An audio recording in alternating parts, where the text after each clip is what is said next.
morning and talking about listening as a superpower.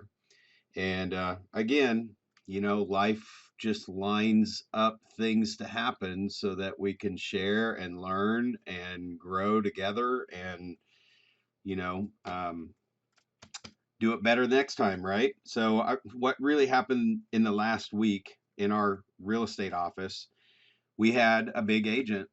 One of our top agents had a big team and he left and went to another company. And his team was changing. Somebody was leaving. I knew he was struggling with it, and I'm pay attention to, I listen a lot and I watch a lot, and the coaching skills that I've gotten help to see in between the lines. And I just knew that he was probably struggling internally with, being a big team, getting a lot of recognition to all of a sudden it's not working. And so I reached out to him several times and just said, "Hey, I know you're going through some big changes. I know this may not feel great. I know you're trying to figure out what this looks like." And I reached out, trying to break through to get him to open up. And every time we talked, he was like, "Yeah, yeah, no, yeah, there's a lot of changes." And it's like, "Well, I'm here for you." And he's like, "Yes, I know." Well, he left. And it's so funny how everybody felt so disconnected. And I'm like, man, I was connected. Like I reached out and he didn't share what was really going on inside. And I think the lesson here is that for him, I think he was embarrassed. I mean, I know he was embarrassed about not making it. And he was embarrassed to not be recognized as a big team in front of his peers. And I think it was easier for him just to get out and go start over new and be the king of the hill again.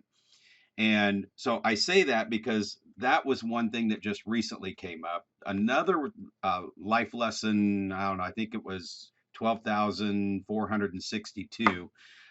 Life lesson 12,462 was when Sonia was going through her coma, that I had posted a web page, or I'd created a Facebook page to document what I was going through and what we were going through as she was getting through the coma and trying to get her out of this coma, documenting when her eyes moved, documenting when her foot moved. And just, I was in the hospital room for 5 months. So and I knew I wouldn't remember it. Like when she woke up, she was not going to believe any of this happened for the last 5 months. And I have a horrible memory, so I'm like, I'm documenting all this thing. Well, this thing turned into a Facebook page that people were following and thousands of followers. And I started getting messages about how this page was helping them cope with losing a family member, or, some things that they were going through. And the point I want to bring up here about just like listening is my big wake up was how many people I actually knew, probably a dozen people that have dealt with brain injuries with family members, and they're helpless. Like nobody understands, like with a brain injury. So Sonia's was a anoxic brain injury. So that was just her passing away for enough minutes that part of her brain died. But the people that I knew had family members that had brain injuries. Like they would just light up and go out. And I mean, Tony, as much as you would like to just turn the filter off sometimes and go, I mean, these people would do this to their family members and just turn into a totally different person. I had no clue, but who is gonna, like, you feel helpless. Like I can't go tell somebody that my dad just called me an effing, this and F and that. And I'm dealing with our assistant in our office right now who, her dad does not know who she is and screams and yells at her. She has to lock her bedroom door at night, but she can't leave him alone. And so it's really paying attention to a new level. So here's what I'll end this with.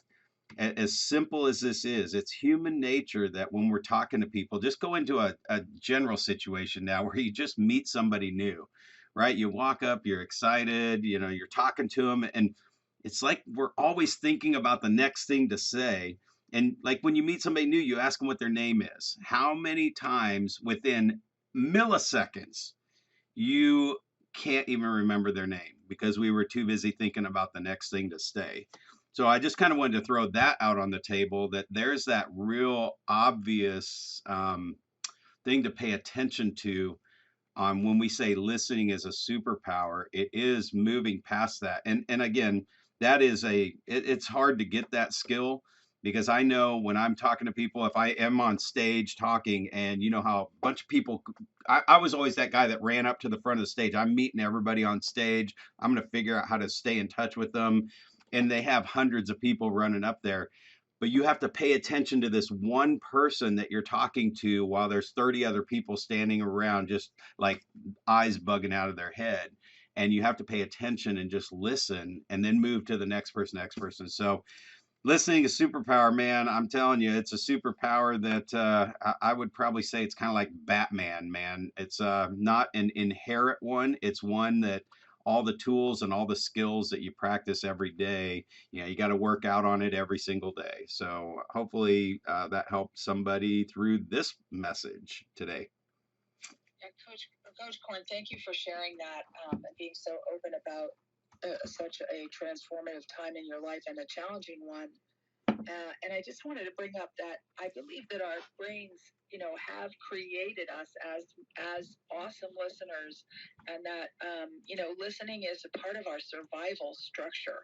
So I wanted to lay that on the table too, because I wanted to mention two things that kind of came to the forefront of my mind as you were talking. One is, that my mother was in a coma, and she was on a ventilator for a period of time. Both she and my dad